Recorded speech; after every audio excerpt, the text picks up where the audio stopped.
Mesdames, Messieurs, bonsoir. Bienvenue à Parole à l'élu. Cette semaine, on reçoit dans un premier temps le nouveau député du comté de Papineau, Alexandre Iraka, et tout de suite après la pause, le conseiller du district de Buckingham, Maxime Bednaud-Jobin. Monsieur Iraka, d'abord, félicitations pour votre élection là, en début septembre. Vous vous y attendiez, mais ça n'a pas été facile. Ça n'a pas été facile, M. Pilote, vous avez raison, mais si vous me permettez, je vais prendre 30 secondes avant de commencer officiellement l'entrevue. Je veux parler aux électeurs. J'aimerais dire merci à tous les électeurs qui m'ont fait confiance le 4 septembre dernier, de vous avoir déplacé, d'avoir inscrit votre X à côté de mon nom. Ça me fait chaud au cœur et soyez assurés, comme je l'ai fait comme président de commission scolaire, je vais continuer à le faire à titre de député. Je vais demeurer la même personne et je vais travailler avec tout mon cœur, toute mon énergie pendant ce mandat qui m'a été confié. Alors, oui, ça a été serré. Ça a été serré, effectivement. Le soir de l'élection, le 4 septembre, on a, à la toute dernière minute, je pense que vous avez été à peu près le dernier député à être déclaré vainqueur. Comment vous avez réagi là, lors de cette soirée-là? Bien, d'abord, je n'ai jamais rien eu de facile dans ma vie. Alors, je suis habitué de travailler très fort pour obtenir ce que j'ai. Ça n'a jamais toujours été rose, donc c'est pas quelque chose. J'ai peut-être vécu ça de manière plus facile que certains membres de mon équipe. Alors, je savais, moi, depuis le début que c'était pour être serré, cette campagne-là. Il y avait principalement 3 raisons. La première, ça fait près de 10 ans que le gouvernement est au pouvoir, le gouvernement libéral, et c'est normal, c'est légitime que les gens puissent avoir un goût de changement. Il y avait cette raison-là. L'autre raison, c'est que j'étais un nouveau candidat et Norm était très connu. Les gens ne me comparaient pas aux autres candidats qui se présentaient, me comparaient à Norm. Oui. Alors, c'est sûr que c'est difficile à ce moment-là parce que, écoutez, j'étais du Parti libéral puis le réflexe se faisait automatiquement. Je pense avoir été le plus connu des autres candidats, mais assurément moins que Norm, comme tous les autres candidats. L'autre aspect, c'est les fameux sondages. Depuis le début et même avant les élections, ont mis le Parti libéral en arrière. Et moi, quelques jours avant le vote, j'étais 9 points en arrière du dernier sondage Segma Recherche, là, si ma mémoire est bonne. J'ai beaucoup de questions à poser aux propriétaires de la firme de sondage, mais les gens aiment ça voter pour des gagnants. Alors, les sondages qui nous mettaient en arrière depuis quelques semaines ne nous ont pas aidés, c'est sûr, mais c'est les 3 principaux facteurs que je savais, moi, que depuis le début, c'était pour être serré. Maintenant, ça a été une soirée excitante, palpitante. J'adorais ça et il y a beaucoup de personnes qui ont suivi ça et beaucoup de jeunes qui ont suivi ça. Parce que j'étais président de commission scolaire et les jeunes me connaissaient, des jeunes qui ne sont pas encore en âge de voter, là. Mais j'ai eu un support incroyable des enfants qui venaient me voir et me disaient « Je vais convaincre mon père de voter pour toi. » Je sais qu'il y a beaucoup d'enfants qui ont veillé tard ce soir-là. Puis ça me fait chaud au cœur parce que mon but, moi, c'est une double victoire. Oui, il y a eu la victoire électorale, mais la victoire d'avoir inculqué le goût de la politique aux enfants, pour moi, là, ça n'a pas de prix. Et il y a des enfants qui sont venus me voir en me disant « Bravo, M. Iraka, je suis content, puis je suis ça, puis je regarde ça dans les journaux, puis j'ai suivi ça à la télé. » Moi, là, ça fait mon bonheur. Évidemment, pour Alexandre Iraka, vous avez une jeune famille. C'est toute une nouvelle vie, une nouvelle réorganisation familiale. Comment ça risque de s'organiser? Moi, malheureusement, mon père, quand il est arrivé d'Italie en 1945, il ne parlait pas français ni anglais. Les 3 premiers mots qu'il a appris en français, c'est travail, travail, puis travail. Alors, j'ai toujours travaillé beaucoup. Même quand j'étais président de commission scolaire, je travaillais beaucoup. J'avais souvent des réunions à l'extérieur. Ça se poursuit dans ce sens-là. Alors, mes enfants le savent. C'est des enfants autonomes, qui travaillent, oui, aussi très fort. Mais quand je suis là, je suis là. Quand j'arrive à la maison, alors, c'est sûr que je vais être obligé de partir du mardi au jeudi à Québec, là, pour mes fonctions de député et autres fonctions là, qui vont m'être attribuées. Mais quand je vais revenir à la maison la fin de semaine, le BlackBerry, le laptop, je vais mettre ça de côté et je vais m'occuper de mes enfants. C'est certain qu'il y a certaines activités auxquelles je veux participer, mais je vais essayer le plus souvent possible d'amener mes enfants. La plus récente, c'était la course de canard qu'il y a eu en dessous du pont. J'ai amené mes enfants avec moi dans une activité qui pouvaient être intéressantes pour tout le monde. Évidemment, vous avez déjà pris possession, là, quelques semaines après l'élection, de votre bureau à l'Assemblée nationale. Le sentiment là, du nouveau député, celui qui arrive pour la première fois dans cet endroit-là assez prestigieux. Oui, bien, c'est tout un sentiment. Je suis, oui, effectivement, déjà allé à Québec. Il y aura assermentation. Et oui, effectivement, c'est impressionnant. Écoutez, il y a 125 personnes députées sur 8 millions d'habitants au Québec. Alors, oui, je prends ça, ce rôle-là, avec toute humilité, avec confiance, mais c'est impressionnant. Pour moi, qui ai toujours suivi la politique, quand on arrive à cette étape-là, des fois, on se pince un petit peu en disant « Coudon, c'est-tu vrai que je suis ici? » Alors, oui, c'est impressionnant et moi, c'est pour ça que je veux travailler avec l'honneur qui m'a été attribué par les citoyens. Évidemment, le 4 septembre dernier, la population du Québec a parlé. Oui. C'est le gouvernement de Mme Marois, le gouvernement du Parti québécois qui a été élu de façon minoritaire, on le sait, mais il y a quand même des gros défis là, parce que le Parti libéral, vous êtes beaucoup plus fort que ce que les sondages laissaient entendre. Bien, le Parti libéral, c'est le plus vieux parti qui existe avec les plus grandes valeurs, les plus profondes. Au Parti libéral, quand on est là, on sait pourquoi qu'on est là.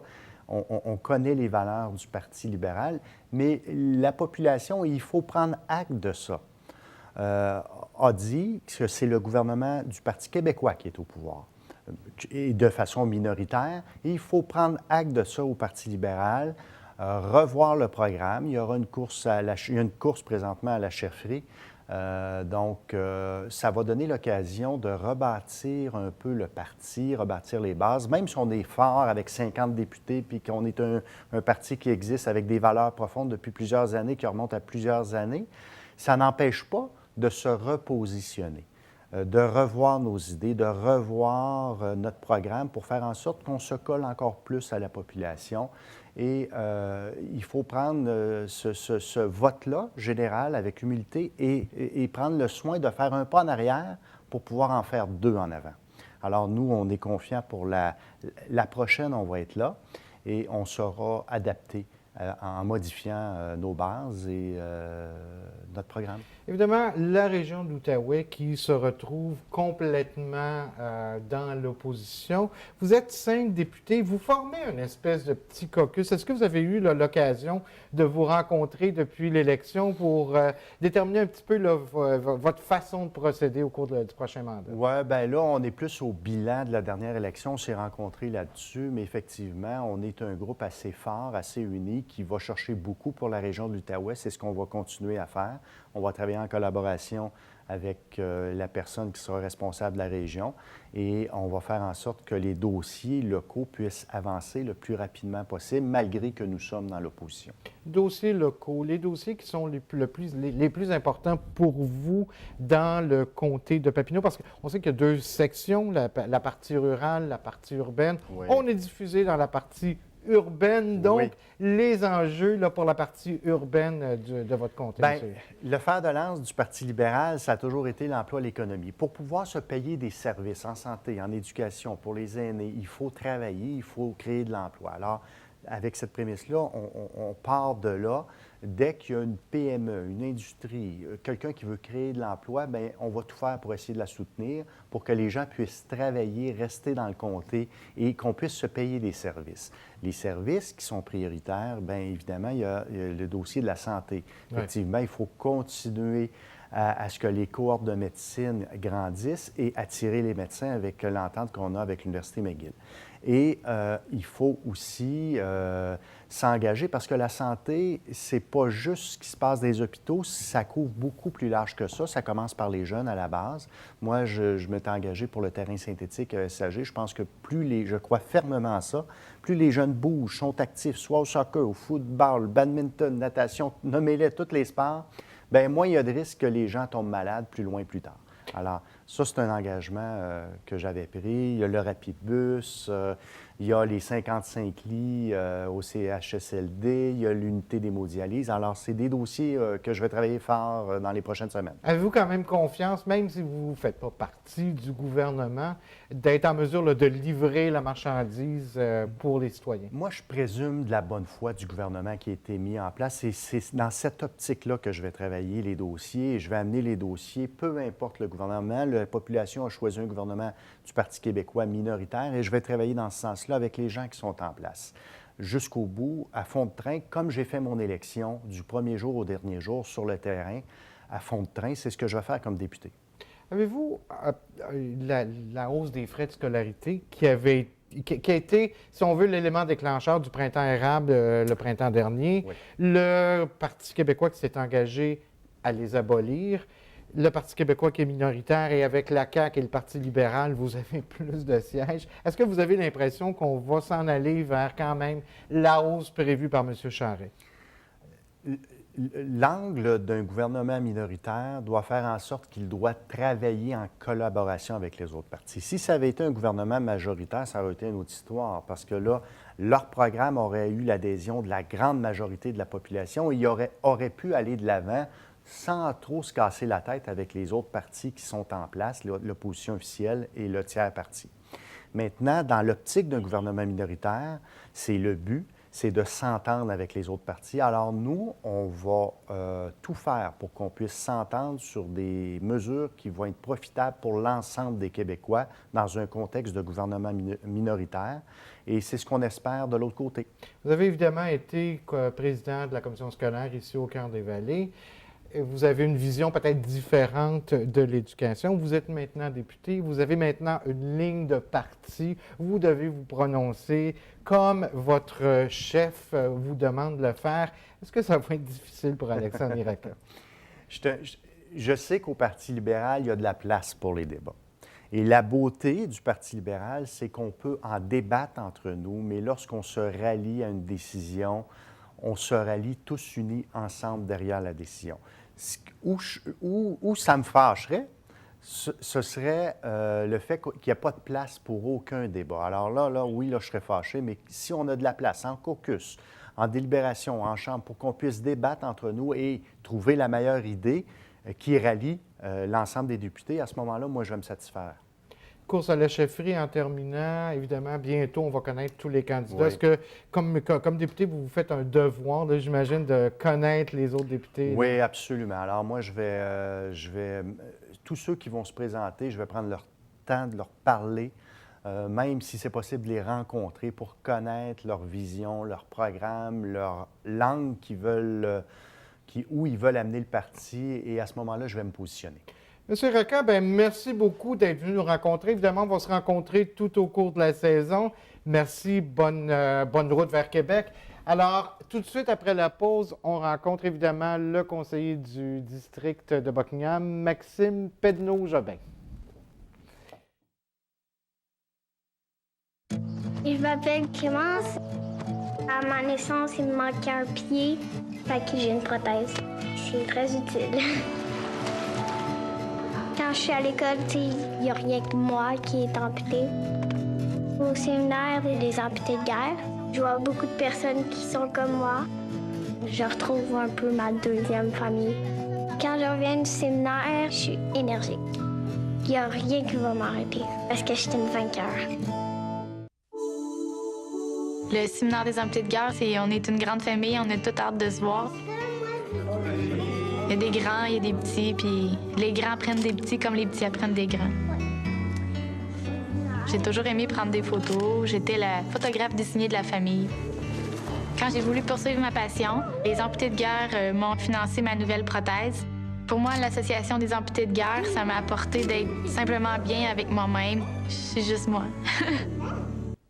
On est de retour à Parole à l'élu et comme on vous le disait avant la pause, je reçois maintenant le conseiller du district de Buckingham, Maxime Pedneau-Jobin.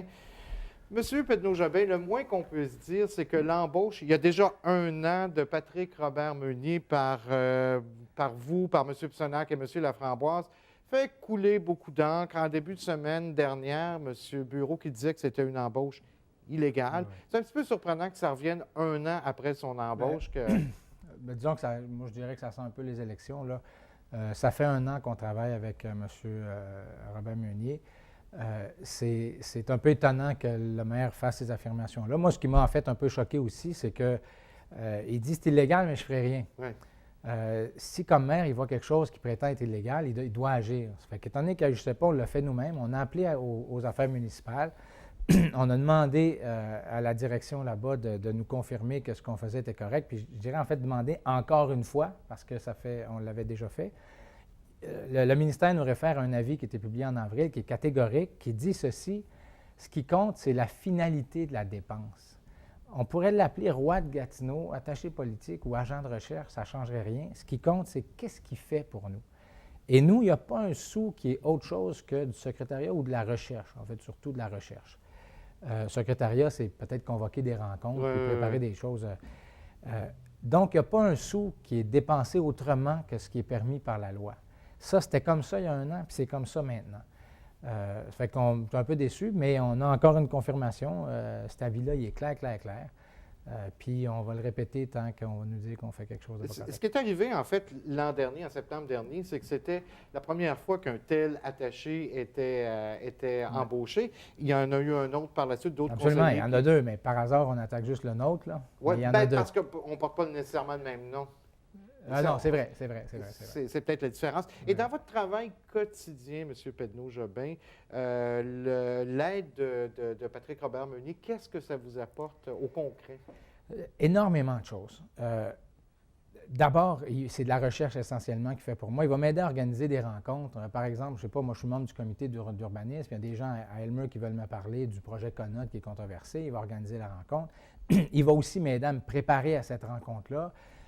Il a déjà commencé à travailler sur le budget du mois de novembre. C'est quoi mes demandes dans le cadre de ce budget-là? Y a-t-il des villes qui procèdent autrement? Y a-t-il ci, y a-t-il ça? C'est énormément de travail. Dans des dossiers comme les croisières de l'Outaouais, le quai des artistes, Oui. pendant que lui, il parle aux promoteurs, moi, je parle aux gens du CLD. Il appelle Tourisme Outaouais pour voir ce qu'ils en pensent. On est une équipe qui m'aide à faire mon travail de politicien.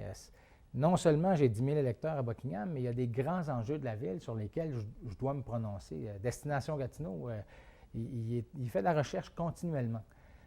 Moi, en fait, je pense que tout le monde devrait en avoir un. Et chaque conseiller devrait avoir accès à une ressource comme ça.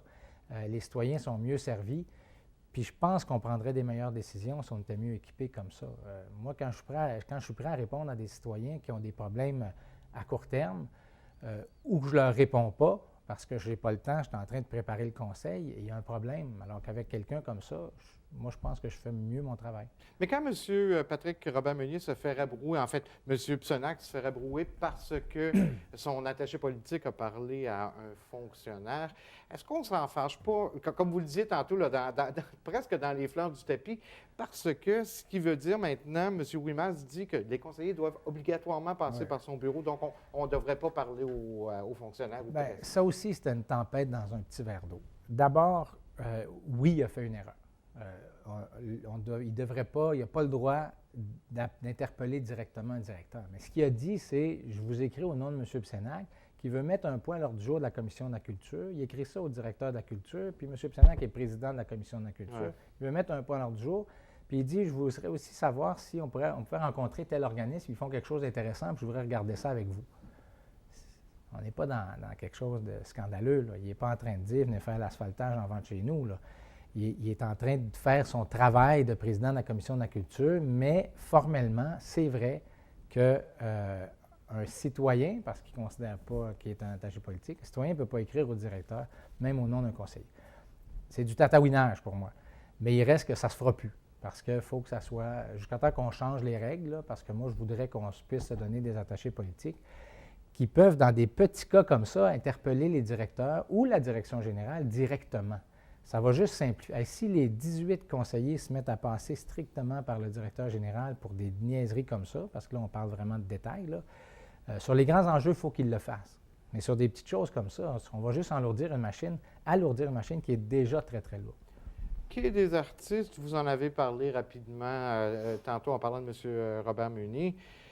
La semaine dernière, au conseil municipal, le point à l'ordre du jour, monsieur le maire, là, qui a perdu un petit peu Mhm. là, son pari. Pouvez-vous nous parler un petit peu des enjeux? Parce que même si ce n'est pas dans notre secteur, évidemment, on est des payeurs de taxes et les gens à l'Est, évidemment, on va payer là, pour Oui. ce dossier-là. Oui, puis en fait, je dirais que ça nous concerne aussi parce que il y avait plusieurs dossiers dans le quai. Là. Il y avait ce que l'entreprise nous disait, ça nous prend un bail de 2 ans, sinon on ferme parce qu'on a des investissements à faire. Puis si on n'est pas capable de les payer sur 2 ans ou en partie, on va juste fermer les livres. Ils ne voulaient pas perdre des centaines de milliers de dollars. Mais il y avait un enjeu plus profond où le conseil avait fait l'erreur, puis je n'étais pas là à ce moment-là, de vouloir démolir le quai. Ouais. On a reculé, heureusement, parce que ce quai-là est stratégique. Destination Gatineau, on va investir une fortune dans ce coin-là. Le quai pourrait jouer un rôle intéressant. On met 32 millions pour refaire la rue Jacques-Cartier. Ça va changer un peu l'achalandage. Le quai pourrait jouer un rôle intéressant. Et du point de vue de l'Est, ce qui est intéressant, c'est que le CLD de Papineau évalue un lien terrestre Montebello-Gatineau qui pourrait être un petit train, Oui. mais il y a aussi un lien maritime qui pourrait être installé. On ne parle pas de ça à court terme, puis on en rêve un peu, mais si on n'a plus de quai, on ne peut même plus en rêver. Donc, pour moi, c'est un endroit stratégique qu'il fallait préserver. Ça, le Conseil a pris la bonne décision. Et pour moi, Croisière de l'Outaouais, qui est le locataire depuis 16 ans de la ville, qui est une entreprise qui crée 60 emplois, dans un quai stratégique qui donne accès à une rivière à laquelle on n'a pas beaucoup accès. Aller sur la rivière des Outaouais, c'est pas simple pour Oui, tout à le fait. commun des mortels. Donc, moi, je suis très content que M. Bureau ait perdu son vote là-dessus. Monsieur, et c'est d'autant plus surprenant que, bon, on sait que vous êtes 5 dans le nouveau parti politique, donc vous êtes en minorité, donc c'est vraiment plus que l'opposition là, qui s'est Oui, opposée à bien, monsieur. c'est un beau cas où, comme je vous l'ai dit depuis le début, nous, on ne va pas s'opposer pour s'opposer. C'est un beau cas où, en fait, on avait la même position, les 5 membres du parti, mais on n'a pas fait une réunion là-dessus comme Ouais. membres du parti. Il n'y avait pas de ligne de parti. Il n'y a pas de ligne, là, Ouais, mais ouais, on ouais. y croyait tous.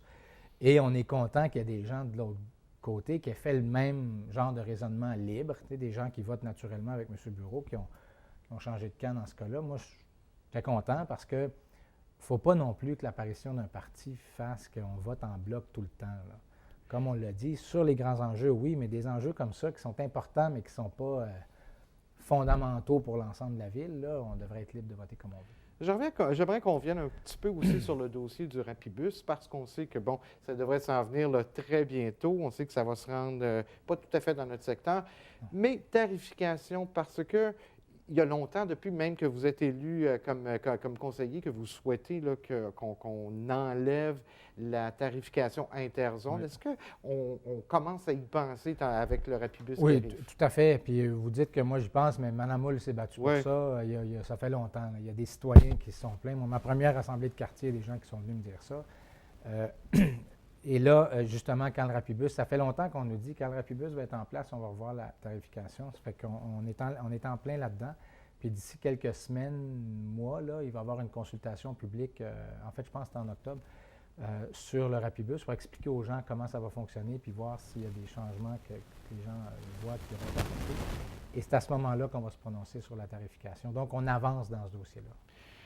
Vous parliez tantôt de vos rencontres avec les citoyens. Il y a un bout de temps qu'on n'en avait pas eu. Évidemment, il y a l'été qui est passé. Vous en préparez 2 nouvelles là, pour les citoyens du secteur. Oui, 22-24 octobre. Là, de mémoire, celle du 22 est en anglais, celle du 24 est en français. Évidemment, dans les deux, là, les gens peuvent se présenter et parler dans la langue qu'ils veulent. Là. Mais dans celle en anglais, étant donné qu'il y a peu de communications qui se font en anglais, là, moi, ma communication, c'était juste en anglais. Mais je peux répondre aux questions dans les 2 langues. Donc, 22-24 octobre, au centre de service, donc à l'ancien hôtel de ville, à 19h. Je vais peut-être annoncer un thème, là, mais j'essaie d'attacher certains fils avant de dire s'il y a une consultation, ou en tout cas où j'ai le goût d'entendre les gens sur un sujet particulier. Là, je vais peut-être être capable d'annoncer la semaine prochaine. Mais les dates sont fixées, c'est à ce moment-là où je rencontre les gens. Normalement, j'en fais 3 par année, là, une au printemps en français, puis 2 à l'automne. Donc, c'est à ces dates-là. Et ça se passe toujours au centre de service, l'ancien hôtel de ville. 515 rue Charles. Là. Ouais. Toujours en ce qui concerne des rencontres avec les citoyens, j'aimerais qu'on parle de Gatineau Ville ouverte. C'est un organisme là, qui veut mettre les données de la ville beaucoup plus disponibles, plus facilement accessibles pour les citoyens, qu'il y a une rencontre aussi qui s'en vient. Oui, moi, c'est vraiment un groupe que j'aime beaucoup. Pour moi, vous savez, on parle souvent de transparence, puis les politiciens qui cachent les affaires. Puis je trouve que souvent, on est un peu à côté. Il n'y a pas grand monde qui veut cacher des choses, mais des fois, l'information est comme pas compréhensible. Fait que dans les faits, c'est comme ça on l'avait caché. Si on dit aux gens, allez voir sur notre site Internet, puis que le site, c'est un fouillis, c'est pas... Alors que ce groupe-là, ce qu'ils font, c'est qu'ils disent, bien, ce qu'ils ont fait au printemps, là, par exemple, ils ont pris toute l'information qui était sur le site de la Ville à propos des parcs. Oui, oui, oui. Et là, ils ont fait une application. Ça fait qu'on peut l'avoir sur notre téléphone, on peut l'avoir sur notre ordinateur, on peut l'avoir dans notre auto, puis quand on passe proche du parc, on sait ce qu'il y a dans le parc. Et là, ils font ce qu'ils appellent un hackathon. C'est comme des hackers, là. Oui, oui, oui. C'est des passionnés d'informatique. Des pirates d'informatique. Des pirates, oui. mais positifs. Oui, oui, oui, oui. Donc, ils sortent l'information d'une façon légale, mais qui est un peu un fouillis. Ils la transforment. Puis là, il y a une autre rencontre là-dessus. Ils s'attendent à être une vingtaine au moins. Et là, ils vont faire une autre application. Mais l'objectif de ça, c'est aussi de dire à la Ville, puis moi, je passe le même message, c'est dépêchons-nous à rendre nos données facilement accessibles. Quand on a une donnée qui est publique, si on la met sur un format, par exemple, Excel, ils peuvent facilement l'extraire puis travailler avec. Si on la met sur un format, je ne sais pas, PDF, ils ne sont pas capables de l'extraire, ils sont obligés de le copier à la scraper, comme ils disent, Ouais. de le copier là, mot par mot. Donc, on peut leur faciliter la vie, puis c'est vraiment dans l'intérêt de tout le monde. Ces gens-là font des choses qui sont utiles aux citoyens. Là, il y a quelqu'un, je pense que c'est à Montréal, il y a un groupe qui est en train de faire la liste des contrats qui sont donnés, à qui ils ont été donnés, quand ils ont été donnés, toute l'information qui est disponible.